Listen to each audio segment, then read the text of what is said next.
It is good to have an end to journey toward, but it is the journey that matters in the end. Ernest Hemingway. When I first met Ben, his career was mining engineer working in gold mine, Nevada.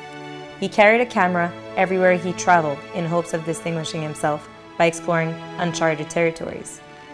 One day, Ben decided he didn't want to live another day doing something he didn't love. While his future seemed unclear, he was certain that his existing career was unfulfilling.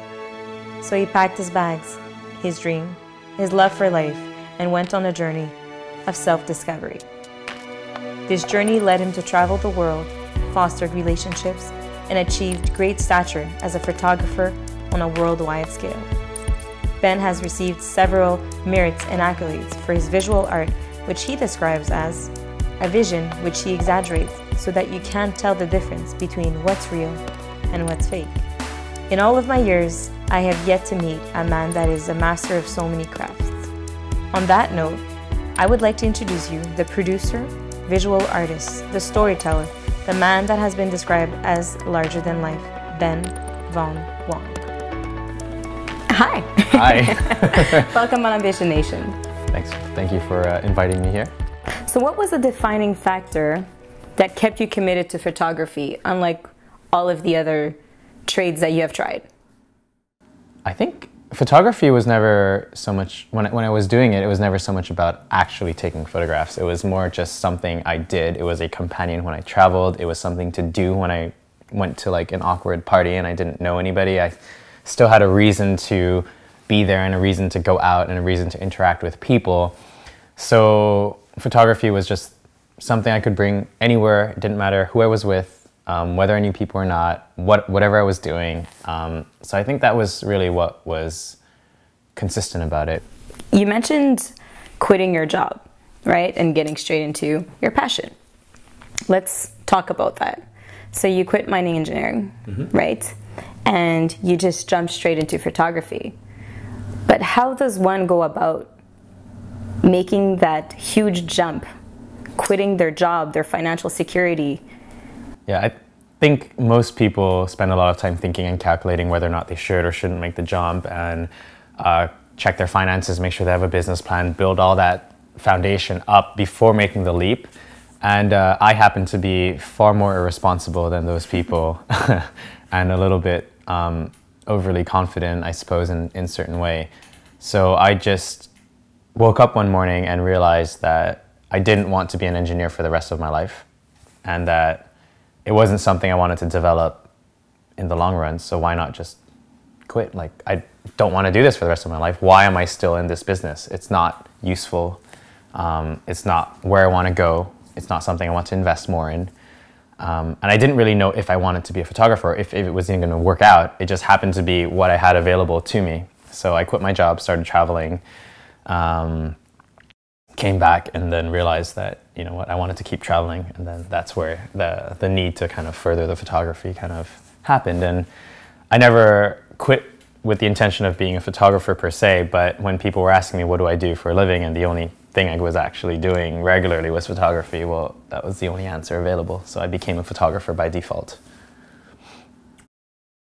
You said earlier that, you know, quitting your job, that in itself is, you know, a sacrifice, a challenge to some, right? It's a great challenge that you had to overcome. It's a sacrifice that you've had to make, you know, not knowing what was going to happen in the future. By default, you became a photographer. What are some of the other challenges and sacrifices that you've had to make to be where you are today?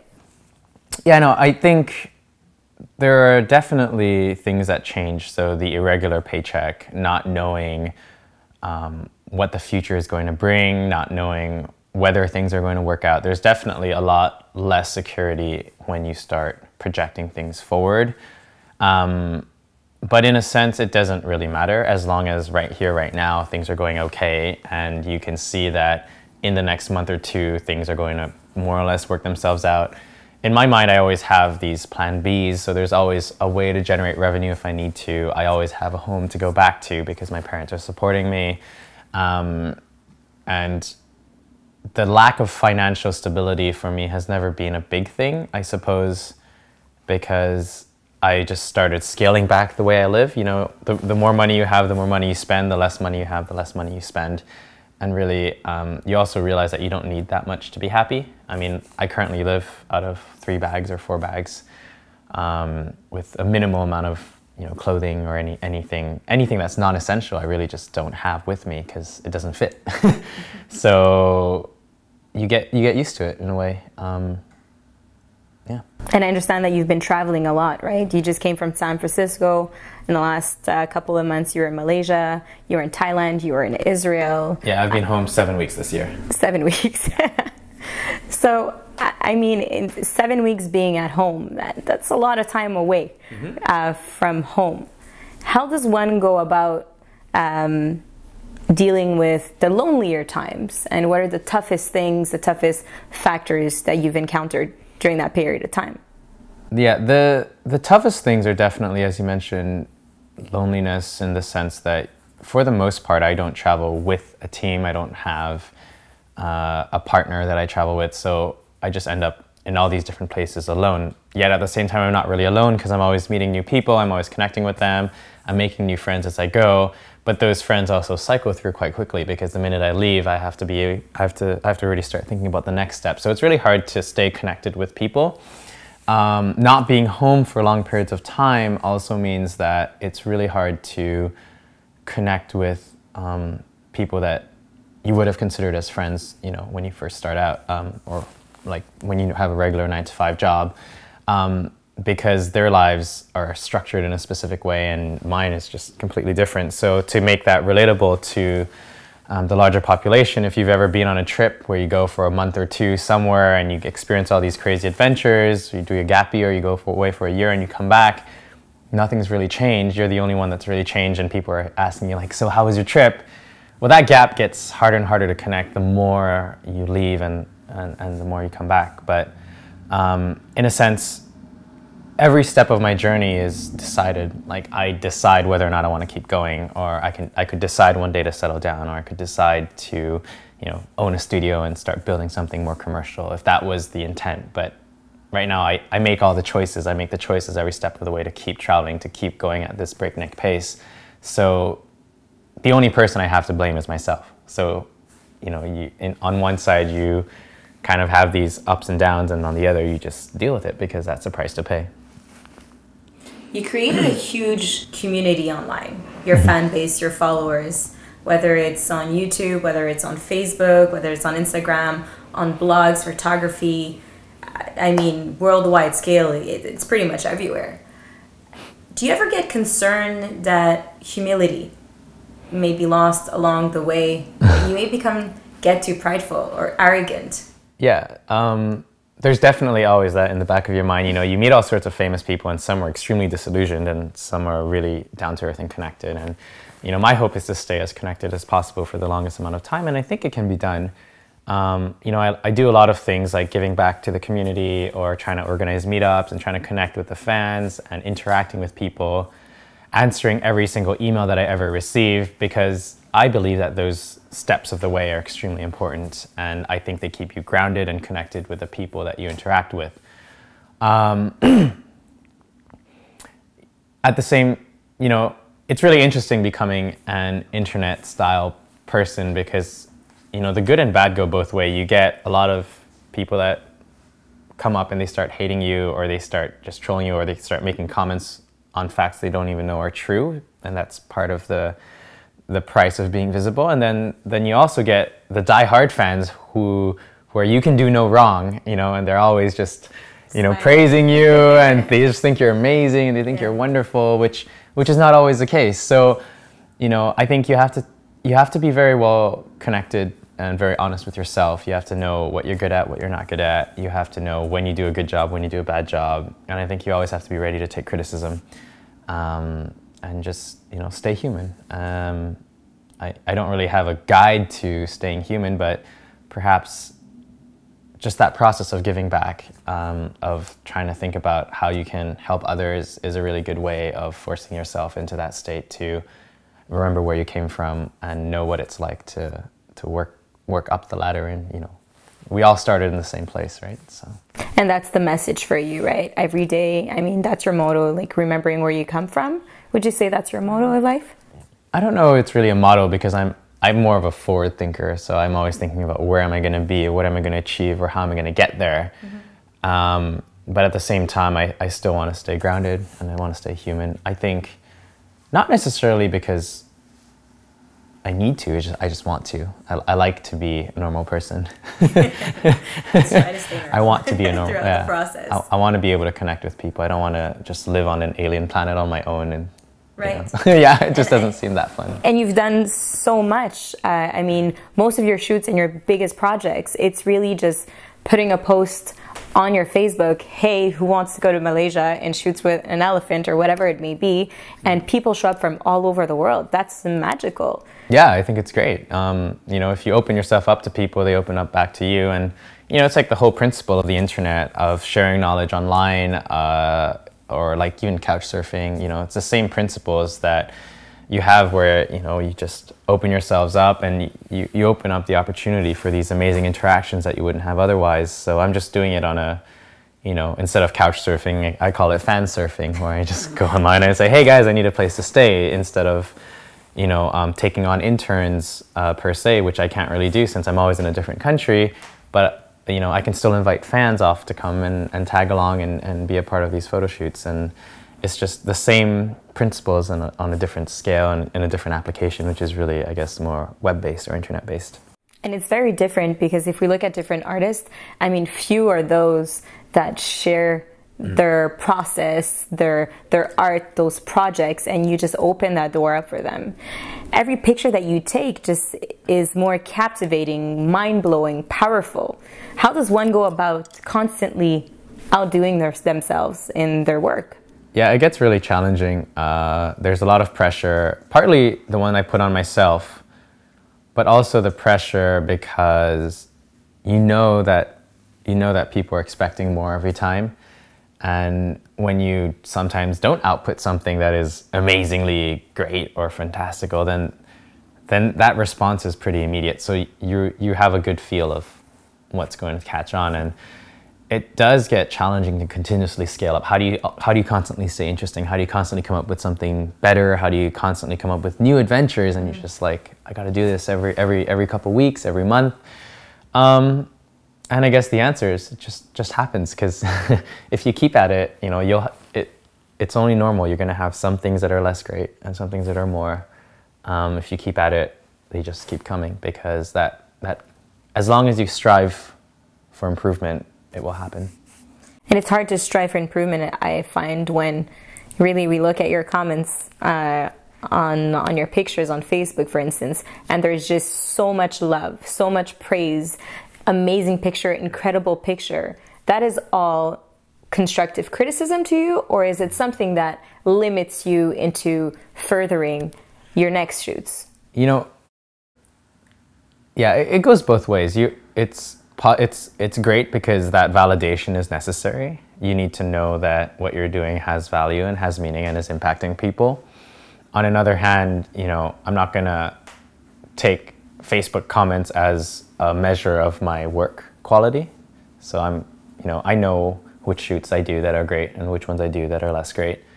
So I try not to, you don't take all the positive criticism at heart or positive feedback and take that as fact, in the same way that you don't take all the negative criticism and take it as fact. You take it all into this big pot of moderation, and you kind of evaluate which ones are right, which ones are better, which ones are worse, and just factor it in to, motivate yourself to keep going. Really, that at the end of the day, what you really need is the ability to keep constantly creating and coming up with new things. That's the most important thing, because if you're always creating and you're always striving to get better, that is going to happen sooner or later. Sometimes it takes longer, sometimes that process or that journey is extremely tough, but it will happen sooner or later. Talking about making a difference, actually, let's talk about how photography has not only been the simple fact of taking a picture, editing it, posting it online. You have taken it a step further, where you have made us more mindful of things that we take for granted. touching more on saving Eliza, for instance, or Nicole. How those involvement influence your projects? Yeah, so those 3 projects are, I guess, projects that through photography I have managed to help change people's lives for the better. At least I hope I did. And I kind of came to the realization after my project with Nicole, who was a lady who had a terminal illness, who I helped do a photo shoot for, and which, those photos really meant something. And that just really made me realize that, photography was a powerful tool, that it could actually be used to change lives. And then the Tyler Grace project was showing up on his doorstep, surprising him, for his birthday all the way in Australia, just because I just thought that would be really, really hilarious. Can you tell us more about Taylor Grace? Well, Tyler is a fan of mine. He's got fibromyalgia, and when I was putting together a presentation about 2 years back, I went online and I typed, have I impacted your life or photography in any way, shape, or form? Please leave a comment below. I'm trying to put together a presentation. And he was one of the guys that left a comment, and a lot of people left these, plethora of comments that were like, you helped me in photography, or you made my life worse, or, all these different range of comments. And Tyler's was actually really different. He said, before I discovered photography, I had no will or desire to live, but ever since I discovered your work, it gave me something to aspire towards. It gave me something that I'm working towards, and I'm starting to become a known photographer around town. And I was like, whoa, I'm changing somebody's life. This is crazy. So I decided, when his sister wrote me a random message saying that his dream when he was 21 was to meet me, I thought, well, I'm in Singapore right now. Why not just pack myself into a box and, show up on his doorstep? It would be a really cool story to share. And so I did that, and it worked out great.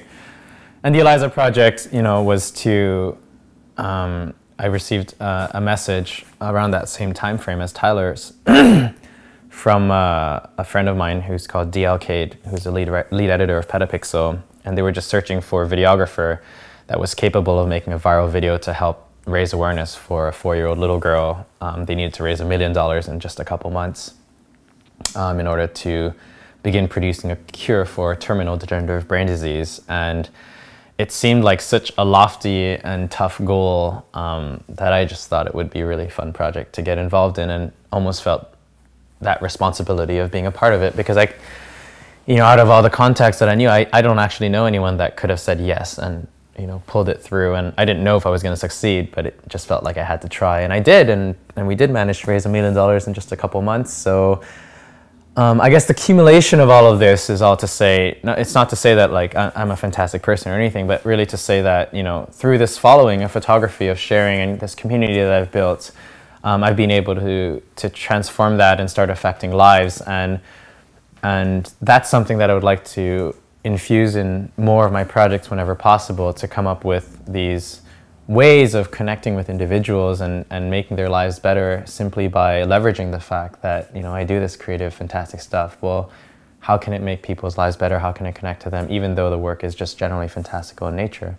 And I think, that gives purpose to the work. It gives value to what you do, and being able to do more of these projects is just really, really cool. It gives you meaning in life, I guess. Absolutely. It's really important, right? And talking about meaning in life and about purpose, if we tie this into self-actualization, or, the sense of a fulfillment through a sense of purpose, do you think that you found your purpose? No, not yet. I mean, I think that whole search for the meaning of life is something that continues throughout your entire life course. I saw a TED Talk that I really enjoyed, it was a guy talking about death. I can't remember his name, but he basically said, if you think about life like a book in which, you're born and you die, and those are the front and the back covers of a book. At the end of the day, we all live and we all die, but the characters of the book don't end when you finish reading it. They live on forever. And, our job as people are just to tell the best stories that we can within the 2 covers of our book.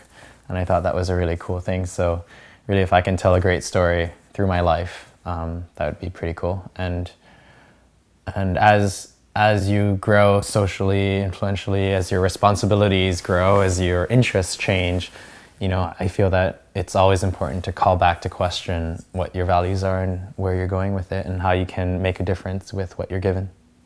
I agree 100%. And it's funny that you mentioned that because I've watched one of those similar talks on TED as well. Yeah. And they were talking about self-fulfillment and purpose and vulnerability and the ability to connect with people without being perfect, right? People are not attracted or curious about having a conversation or exchanging thoughts and hurdles with somebody that is perfect. But to the contrary, they want somebody that has gone through their fair share of stories, of experiences, and they want to exchange that to a level. And this leads me to my next question. You have taken that photography, and it's almost like your art is acting like a catalyst to social change in the world.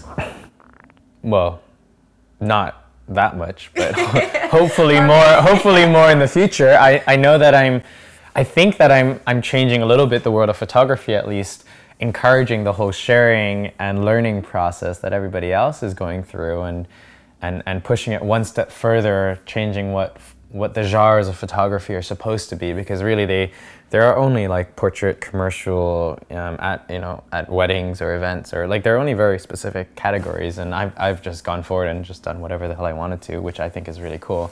And when people see that working, they get inspired to maybe try it on their own. So hopefully that's created a little bit of a social change or shift. But in terms of changing the world, I don't think I'm there yet, though I'd like to. You would like to? What would you do? I don't really know. You know, as long as there is some difference that can be made in the world, regardless of what it is, it's just like, you know, giving money to charity or giving money to a homeless person. How do you decide who to help? There's an infinite number of people that need help, and so long as I think you try in whatever way, shape, or form to make the difference that you can, however big or small, then that's a step in the right direction. And you know, maybe I don't know what changing the world really category falls into. The greater, the better. But at the end of the day, you know, it doesn't really matter. Whatever you achieve or do in your lifetime will be forgotten sooner or later. But what you've done will live on. But it just, yeah, but why not try to make the biggest change you can?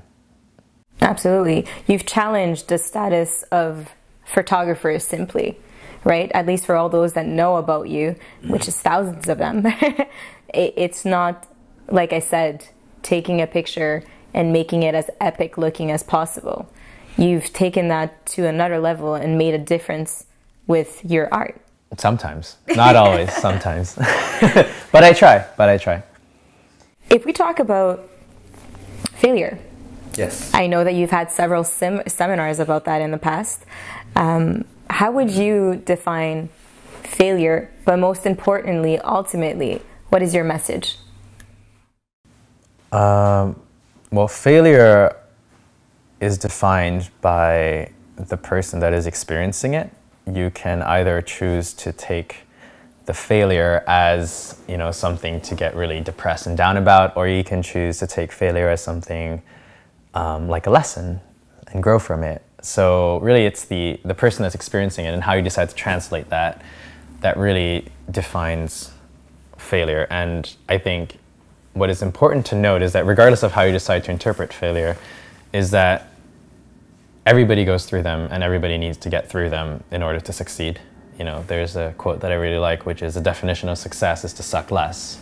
I like that. It's straight to the point. Yeah, and you know, you suck less and less until eventually you become a success. You become, you know, people view you as successful, and there is no other way to get better at it, regardless if you see it or not. You know, like as a photographer, when you start out, you think you're wildly successful, taking all of these cool like shallow depth of field shots or anything, but in reality, you're not doing really good. You just think you're doing great, and because you think you're doing great, you keep shooting and you keep getting better at it. But really, for all intents and purposes, all those stepping stones of failure, of not really doing all that great, you just didn't see them. You know, you're still failing regardless if you see it or not. So I think that's just really important to realize that, you know, everything you experience is a lesson, and every step of the ways. It's just one step to get better and better as long as you keep at it. It's only when you give up and you don't get back up that you're going to stay down. Absolutely. Do you have a role model? If so, who and why? Role model? No. Well, people always ask, like, what is that inspirational photographer of yours? And I don't really tend to look up to photographers per se. I try not to look at other photographers' work, because at the end of the day, you want to be unique, and you're already going to be influenced by all the people you see, so you don't want to try to copy anybody. But in this world, I really like Elon Musk. I think Elon is fantastic. He took a shower one day and came up with five things that would change the world, and decided to embark on 3 of them. One is to go to Mars. Who the hell decides to go to Mars? One is to change how energy is consumed, and the other is to change how energy is created. So between Solar City, Tesla, those are the 2 ways to consume and to create energy that are completely different, completely green. Point being that, sooner or later, fossil fuels are going to end. You need to find a way to change them. And, I just love the fact that somebody can dream so big that he's going to go out there and change the world and actually make that happen. For me, is something that, I aspire to. I would love to one day have the ability and the capacity to just take a shower and come up with these brilliant ideas to change the world. If you were to think of things that you could change in the world in your shower, well, I know you're not in your shower right now. Oh, what would be some of the things that you would change? That's such a hard question, There are so many problems, so many things to change. And on one end, you would assume that with the power of visuals through media and change, photography is a powerful medium. The ability to tell stories and share things might be able to have an impact. I don't know if I'm capable of that yet, nor do I know if that's really the route that's going to happen in. Change any single thing. There's so many problems in the world, really, and I'm really the last person from being a political individual, I think. So I wouldn't necessarily call out any single cause, but there's anything from environmental to social to political to, there's too many things. It's an opportunity thing, I like to take that philosophy when you go into like when you go into a photo shoot and you're trying to create something epic. If you try to think too big beyond your grasp, nothing's going to happen. You have to take the opportunities when they come. So similarly, if someone comes up to me and says, I have an idea to change the world and I need someone to help me capture that, that would be the opportunity, right? So you wait for these opportunities to come, you wait for the adventures, you wait to be in the right place at the right time. And if you're ready for it when it comes, then you can grasp the opportunity and make something happen. Can you create your own opportunities, in your opinion? Yeah, yes and no. I mean, it's like being in the right place at the right time. Why are you there in the first place? Like you put yourself in a position for success, you place yourself in these places, and you always, if you keep it in mind, then it has a greater chance of happening. So, when I connect with people and I talk to them and we have these exchanges, then the interests show through that. The connections you make, the events you choose to attend, the places you choose to be, all of these are integrated into how you live your life. So yes, you can line yourself up for it to happen, but I don't think you can also just pull it out of the moon, right? But that's because I don't have any one thing I'm very, very married to. I mean, some people are so focused, they know they want to change one single point and thing in time, and they focus all their energy towards that, and that's great. That they probably get there way faster than me. I'm just floating, just trying to affect anything I can lay my hands on, and enjoying the bits and pieces along the way, and trying to do good whenever I can. So I have a little bit less focus of an approach, but who knows where I'm going to end up in a couple of years. Do you think that those differences that you've made with your projects have affected your creativity? You can create something really cool, but if it doesn't serve anything, then it's not useful. But if you can create something cool and on top of that it can change lives, that's better. Now if you can, like how many levels can you add on to your work? And that's something I try to build, or I'm hoping to build into my work, is levels. How does one go about listening to their own voice and believing in themselves? Wow, that's like a psychology question there. I'm not sure I have the answer. I personally have a lot of doubts, a lot of questions, a lot of worries, and I talk a lot to myself about them on trying to figure out why I do things, where I'm going, whether or not it's the right or wrong thing to do. Am I going fast enough? Am I doing it okay? So I have a lot of these introspections and these dialogues that, in a sense, you know, I guess it's because, you know, because I teach. So I have to explain my motivations, my thoughts, my processes. So all these questions kind of have to go through my mind. And throughout that, there's a very critical thought process to figure out whether or not it's the right thing to do, whether or not I'm making progress. Has it been too long since I've generated some things? For example, when I was teaching, I've been teaching for about two years now. And at one point, after a good year of teaching, I was still teaching the same thing. And I was asking myself, wait a minute, if I'm not actually creating anything new and I'm just teaching something you know, my story from 2 years back, that's not good. I'm not going forward anymore. Maybe I'm teaching too much, right? So you know, if you ask yourself enough questions and you stay honest with yourself and you keep moving in a direction you believe in and recalibrate when you're going the wrong way, then I think that's the closest you can get. I don't know. That's a pretty good answer. Yeah. If you had to do this all over again, so this whole journey of yours from mining engineering, actually let's go even further to all the little trades that you've done, your hobbies that you've taken on, to mining engineering, to photography, to teaching, to being a motivational, inspirational speaker, would you do anything differently? There's probably only one thing I think I would do differently, and that is not play so much video games when I was like around the age of 18 in university, because I think that was a lot of time wasted and not very well spent. Though even there I did learn something important, and that was how to interact with the internet. So through gaming? Yeah. Internet has a very specific language, and you need to know how to talk to people on a forum. You need to know how to build a reputation online without ever having met them before. You need to build loyalties virtually. Mm-hmm. And that is one thing I learned through that. I think it could have been done more effectively through less gaming. But there's still something, yeah, but no, I'm pretty okay with how life has gone so far. Thank you so much for giving us this amazing interview. Yeah. Before you leave us, what is the #1 message that you would like to leave with our audience? The most important message. One message, that is, find something you love.